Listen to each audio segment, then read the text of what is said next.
A very good morning to all of you. Welcome to my YouTube channel. So students, today's topic is the Newton-Raphson iterative method. So basically in this method we approximate the graph of the function. For example, this is the figure, and what we have to do, this is the curve, or we can say this is the function y is equal to f of x. So we have to approximate this graph of the function in the neighborhood of the root. So this is the root alpha, this is the root alpha by the tangent, and this is the tangent corresponding to this function to the curve at the point xk and f of k, and takes its point of intersection with x-axis as the next iterate. So means we have to take this we have to take the point of intersection of this point, that will be the point xk and f of k, along with this x-axis, and we will assume it as the next iterate. So the general formula is given by xk plus 1, this is equal to xk minus f of k divided by f dash of k. f dash of k means its derivative. सो अगर हमारे पास मान के चलिए, अगर ये x के plus means अगर हमें क्या निकालना हो, एक्स फर्स्ट अप्रॉक्सीमेशन निकालना हो, x1 निकालना हो, तो k को वैल्यू क्या पुट करेंगे, 0. सो जब k 0 हो जाएगा, ये हो जाएगा x naught minus f of F not divided by f dash not. ठीक है. सो यहाँ पे फिर हमने वो हमारी फर्स्ट अप्रॉक्सीमेशन होगी. इसी तरीके से अगर 2 सेकेंड निकालनी होगी तो यहाँ पे हम 1 पुट करेंगे तो ये x2 हो जाएगा. यहाँ पे कॉरस्पॉन्डली x1 हो जाएगा, f1 हो जाएगा, f डैश 1 होगा. सो मीन्स उस फंक्शन का और उस फंक्शन का डेरिवेटिव भी हमें लेना है, उसको डिवाइड करना है उसके डेरिवेटिव से. सो ये बेसिकली जो इसका ऑर्डर होता है वो 2 है. So it involves 1 function evaluation and 1 first derivative evaluation per iteration. So means हर एक आइट्रेशन पे हमें क्या करना है, उसका फंक्शन की वैल्यू निकाल लेनी है और साथ में क्या करना है, उसका डेरिवेटिव भी निकालना है. So the order of convergence जो इस मेथड का होता है दैट इज 2. तो सिंपली हमने करना क्या है, न्यूटन रेप्सन मेथड में हमें इसमें ये वाला जो फॉर्मूला है इसको अप्लाई करना है. So we can name it as equation number first. इस इक्वेशन नंबर 1 को ही हमने यूज़ करना है क्वेश्चंस को सॉल्व करने में. सो इसकी एडवांटेजेस और डिसएडवांटेजेस पढ़ लेते हैं. So next is the advantages and disadvantages. So this method is best method for finding roots. The order of convergence is 2, which makes it fast as compared to other methods. Easy for implementation on a computer. The greater the numerical value of derivative, the smaller is the correction that must be applied to the correct value of the root. So ये इसकी advantages है कुछ. That means कि एक तो ये इसमें ये best method है रूट्स को फाइंड करने के लिए.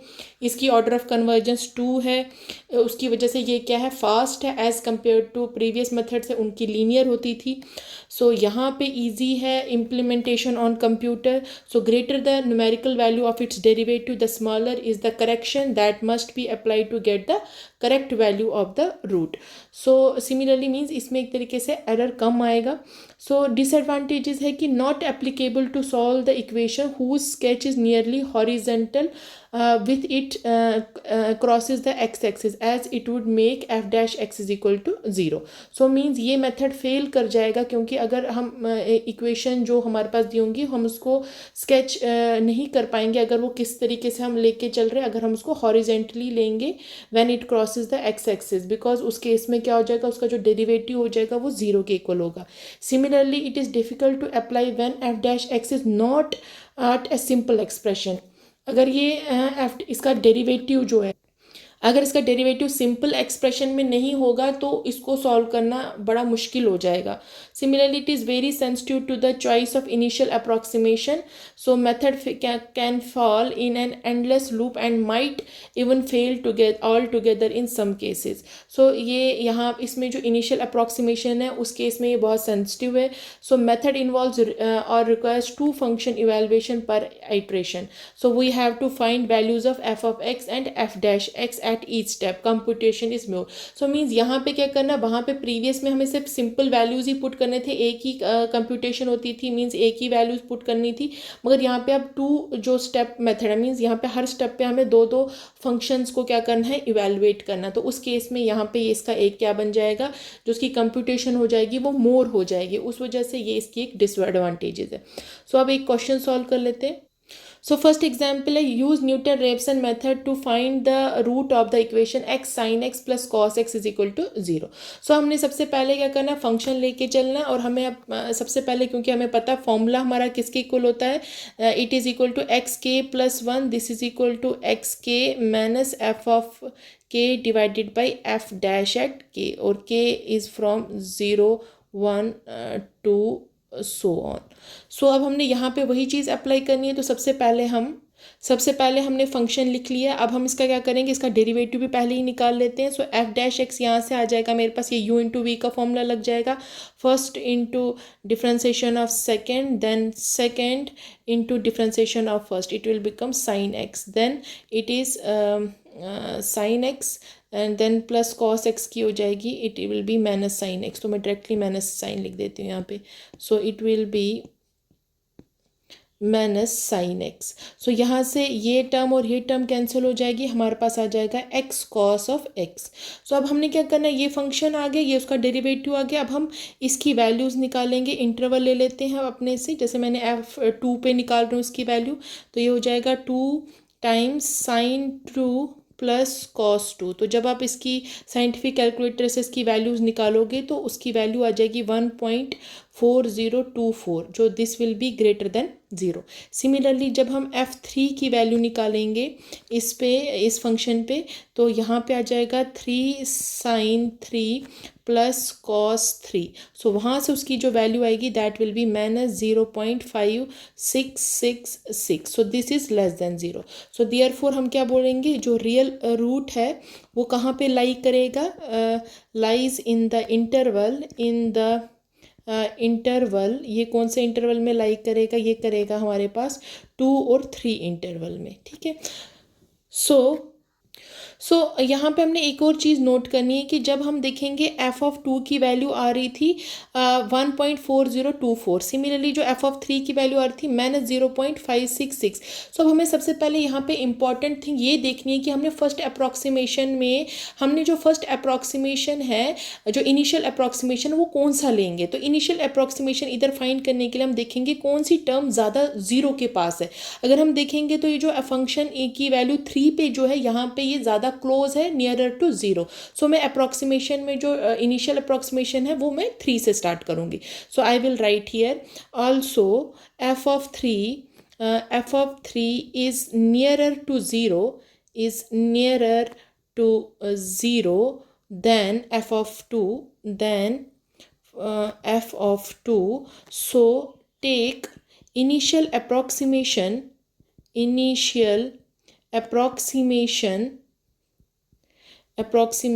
x naught, initial approximation x naught to the root as 3,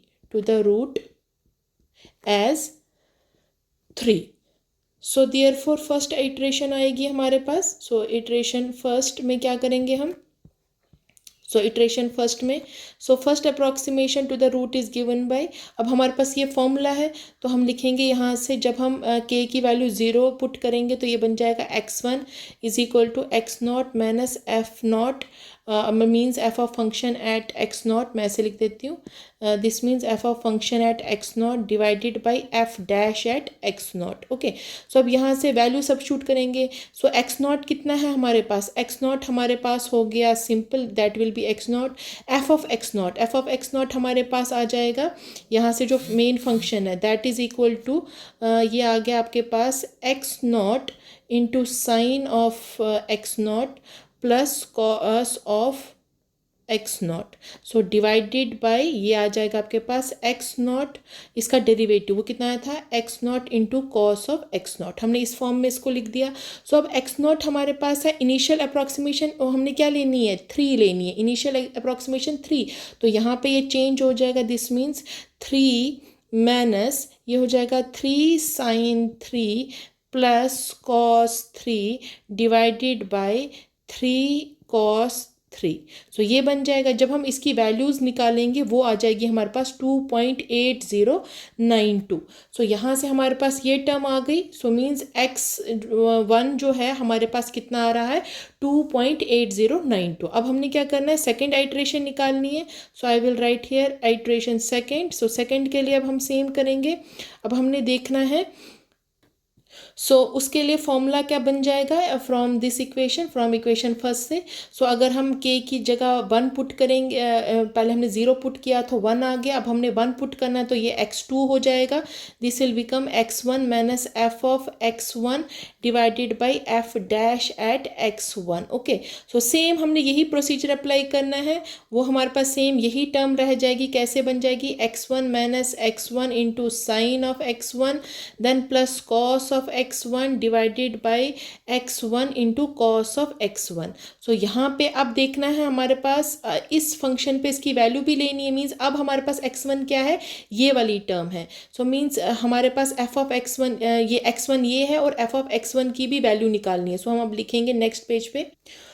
ये फंक्शन था हमारे पास और x1 हमने ऑलरेडी निकाल लिया था फर्स्ट अप्रॉक्सीमेशन, वो ये इसके इक्वल आई थी। अब हमने वही इसमें सब्स्टिट्यूट करना है, 2.8092 minus 2.8092 into sine of 2.8092 plus cos of 2.8092 whole divide by, यहाँ से आएगा 2.8092 इंटू कॉस ऑफ 2.8092। तो जब हम इसको सॉल्व करेंगे तो यहाँ से इसकी वैल्यू आएगी 2.7984।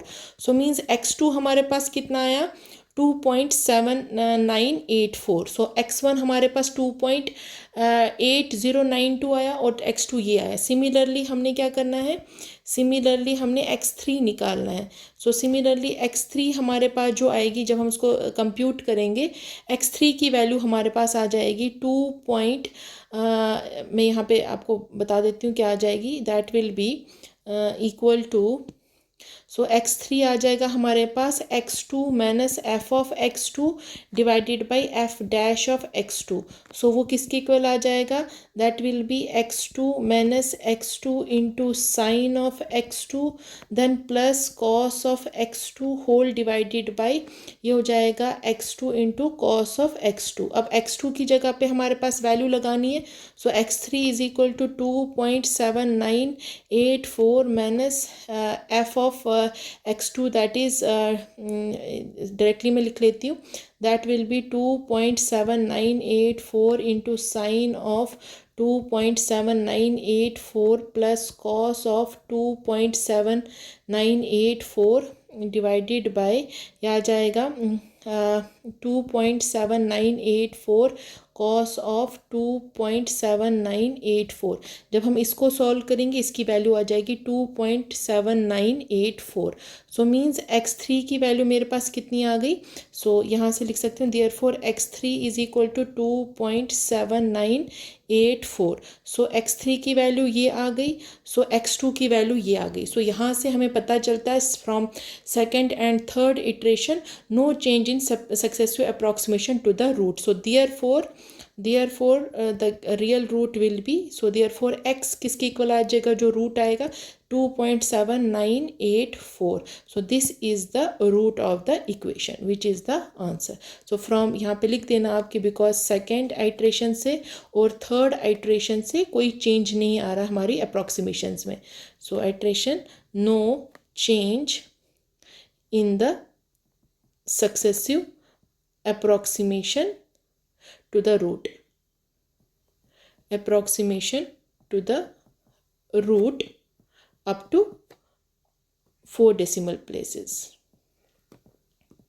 4 decimal places। so hence the real root is given by x is equal to 2.7984। so इस तरीके से आपने क्या करना है, इसका क्वेश्चन निकालने हैं। So next example is find the iterative formula for finding 1 by root n for some positive real number n. Hence find the following that is correct to 3 decimal places. Following function correct to 3 decimal places. तो a हमारे पास जो पहला term दिया 1 by root 14. So हमें इसकी value निकालनी है. So इसके लिए हम सबसे पहले क्या करेंगे? So हम यहाँ पे लिखेंगे let x is equal to हमारे पास कितना दिया है 1 डिवाइडेड बाई रूट एन. ये हमारे पास गिवन है और हम इसको और फर्दर सिंप्लीफाई करेंगे तो एक्स स्क्वायर किसके इक्वल आ जाएगा 1 बाई एन और we can write x minus 1 by n this is equal to 0 means x square minus 1 by n is equal to 0. So ये टर्म आ गई हमारे पास. तो अब हम फंक्शन को क्या करेंगे ये फंक्शन ले लेंगे. So I will write here. So therefore let f of x जो है वो मेरे पास अब क्या आ जाएगा x square minus 1 by n. ठीक है. सो साथ में मुझे क्या करना है इसका डेरिवेटिव भी निकालना है with respect to x that will be 2x. So using Newton's iterative formula. So using Newton's iterative formula that is xk plus 1 is equal to xk minus f of k divided by f dash of k where k is from 0 1 2 so on. So अब हमने ये formula apply करना है इस equation में. सो यहाँ से क्या आ जाएगा we have. So we have directly I will write we have. So मेरे पास क्या आ जाएगा एक्स के plus 1 this is equal to x के then it is minus f of k. So means function हमारे पास क्या आ गया ये वाली टर्म है मेरे पास फंक्शन तो यही लिखूंगी that will be x square k minus 1 by n divided by इसका derivative that is equal to ये टर्म है मेरे पास डेरिवेटिव का. सो हो जाएगा 2 टाइम्स ये आ जाएगा एक्स के. सो ये फॉर्मूला आ गया मेरे पास. इसको फर्दर सॉल्व कर लेते हैं तो यहाँ से मेरे पास आ जाएगा एक्स के प्लस 1 आ जाएगा किसके equal that will be after taking LCM. तो ये मेरे पास आएगा 1 बाई 2 एक्स के plus 1 divided by n into x के and where k is equal to 0 1 2 so on. So name it as equation first. So means यहाँ से आपने क्या करना है इस इक्वेशन से इसका एलसीएम ले जाएंगे ये टू स्क्वायर हो जाएगा वहाँ से एक टर्म कैंसिल हो जाएगी तो यही एक टर्म बच जाएगी और अदर टर्म बच जाएगी माइनस से अंदर मल्टीपल हो जाएगा दिस विल बिकम प्लस. सो ये ध्यान रखें कि ये बेसिकली ऐसे है. ठीक है. सो ये माइनस इसके साथ अंदर प्लस हो जाएगा तो ये आपके पास टर्म बन जाएगी. सो यहाँ से ये हमारे पास इक्वेशन है. सो ये हमारे पास क्या आ गया रिक्वायर्ड इटरेटिव फार्मूला आ गया. This is the required iterative formula. So ये हमारे पास आ गया.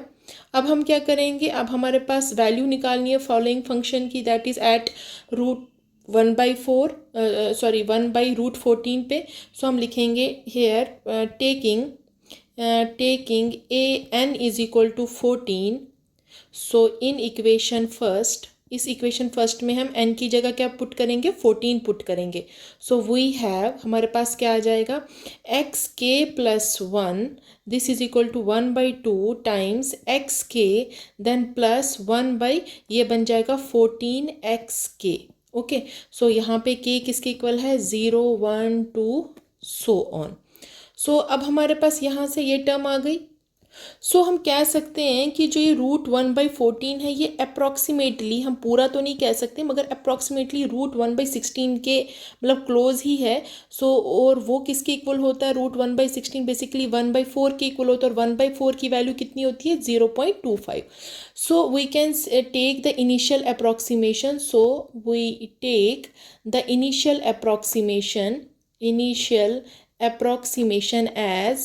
approximation as x naught is equal to 0.25.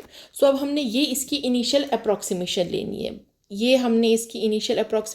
लेनी है. सो हम फर्स्ट आइट्रेशन निकालेंगे इसकी. तो आइट्रेशन फर्स्ट पे क्या हो जाएगा हमारे पास फॉर्मूला हमें पता ही है.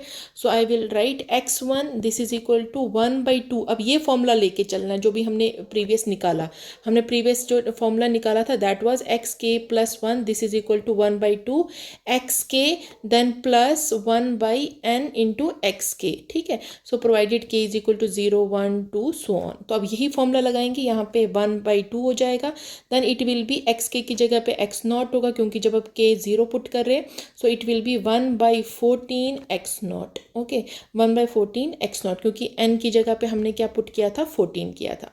सो ये हमारे पास टर्म बन गई। तो यहाँ से मेरे पास इसकी वैल्यू होगी 1/2 इंटू एक्स नॉट हो गया 0.25, देन ये हो जाएगा 1/14 प्लस 1/14 इंटू 0.25। सो इसको हम सॉल्व करेंगे तो इसकी वैल्यू आएगी 0.2679। सिमिलरली अब हमने x2 निकालना है। सो इटरेशन सेकेंड हम ले लेते हैं, इटरेशन इट इज़ सेकेंड। सो वहाँ से क्या आ जाएगा, x2 हो जाएगा 1/2 into x1 plus 1/14 into x1। So यहाँ से आ जाएगा 1/2 इंटू, ये बन जाएगा x1 की जगह पे होगा 0.2679 और other term will be plus 1 times 14 into 0.2679।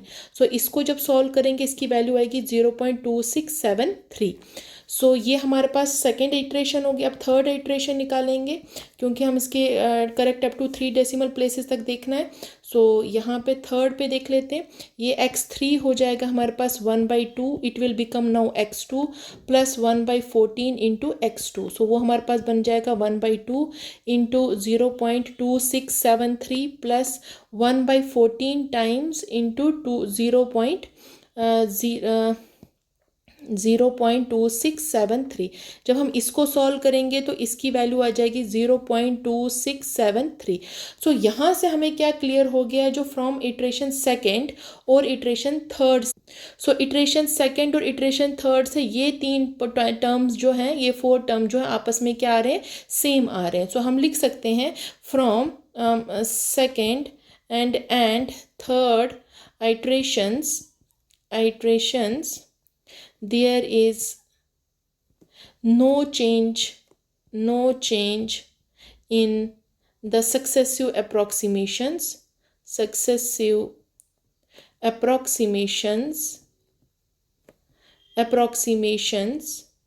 up to 3 decimal places, or we can say up to यहाँ से हमारे पास ये 4 डेसिमल प्लेसेस तक भी है। So we can write it up to 3 decimal places. Maybe अगली टर्म में हमारे में चेंज आ जाए। So 3 decimal places, so we have the value that is correct 1/√14, the value of 1/√14 will be 0.267। so means यहाँ तक है, आप 3 भी लिख सकते हो, तो ये टर्म हमारे पास आ जाएगी इसकी आंसर। सो इस तरीके से आपने क्या करना है, ऐसे क्वेश्चंस को सॉल्व करना है। So thank you.